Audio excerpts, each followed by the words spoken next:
Hello again, Andy with Handy Andy Handyman. Welcome back to another run through. We're out doing an inspection repair bid for a Remax agent today, and this house is over in the Dallas area.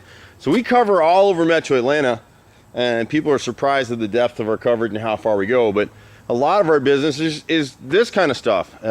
Agents sell a property, they get a contract, they get an inspection amendment that was negotiated between both parties, the buyers and the seller's agents. And that's a list of items that the seller has agreed to fix in order to close the deal. And so on this one, we've got a number of little things. And so we'll show you, some houses we come out, if it's a retail owner, we'll find other things that that person wants a budget for or address. Here, we're only looking at those items that the two parties have agreed to and nothing else. So on this house, we've got some rotted wood, and it's this trim, and it's real common on these houses. This built up trim right here on this window, there's 3 windows at the front. And both the left and the right moldings, I'll try to zero in on here. We're dodging the rain and weather. See those cracks in there? It just lets you know that stuff is rotted out on both of them. So we'll piece in new materials to match this molding. Here it's how molding, and we'll match that up on all 3 of those.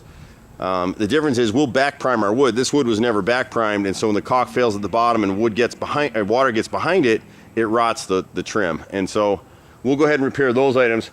On the garage doors on the right side of this right front garage door and the left side of the left garage door, same thing, it's the same casing actually. And so we'll probably replace one full stick here and then piece with that material, piece up some of these other ones so it matches. But on these, they didn't, they used Bondo to cover over some rot and painted it, and that's why the paint is peeling now. So you've got that here, you've got that here, and on a basement door around the corner. But other than that, then just, quick paint of this trim out here around the garage doors and you'll be good. You can't really see it in the video, but we've got some raised shingles here. We've got a couple torn shingles, and the roof just needs to be sealed. And so the guys will run all through the roof line and they'll seal and repair any shingles on the roof. And then back at the deck, builders build these things. A lot of times the builders are using the cheapest subs they can possibly get. And we see some crazy stuff out here. You don't want to use nails on a deck. It doesn't really meet code, and it's not secure, and it's not safe. Screws hold forever. You can drive 100 nails into a board, and all you're going to do is damage the board. On this basement door right here, this right piece of brick mold is rotted. They put Bondo there, and they painted the house last, probably when they get ready to sell it. So what's happened with this deck here, there's a couple things going on. And so the deck railing is really, really wobbly. See me, I'm wobbling it down here. See it wobble up there? And so it's fine, it's got stringers up the center, but for this main section of railing here going up the top section of steps, code requires a post every 6 feet. So in the middle of this, we're gonna have to add 4x4 posts bolted in. And then all of these posts on the railing section, they're all nailed, and you'll be able to see that when I come back down here around the side. And so it'll be hard to add bolts to this stuff, but see, this is all nailed in. And you'll see up here, see all the nails they've got in here? And so that's what the inspector is talking about, because nails over time will separate. They've come in here and tried to nail, and they split the stringer there. But that's really what happens to happen with these. And then every one of these balusters needs to be screwed in as well. It needs to have at least one screw in. These are all air gun fired in, so over time they're going to loosen up. And then the last part of this thing that the inspector pointed out is right here.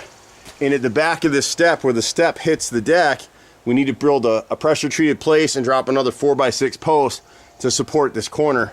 You can't use any kind of straps or angled in braces to hold that. And it's all just nailed up together. You can see how many nails in there. They put about 25 nails in each one of the back of the braces that's holding the stairs up. But over time, it's like a splinter. If these posts ever shift, this whole step will just come crashing down.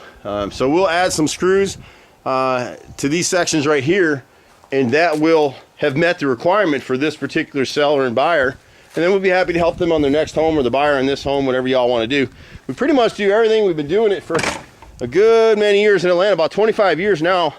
I'm a 4th generation contractor. I grew up doing this stuff. I practically grew up spitting nails. Anytime you see that particular little truck, I'm usually in it. My brother and I are 4th generation contractors. We do pretty much everything. You can trust us.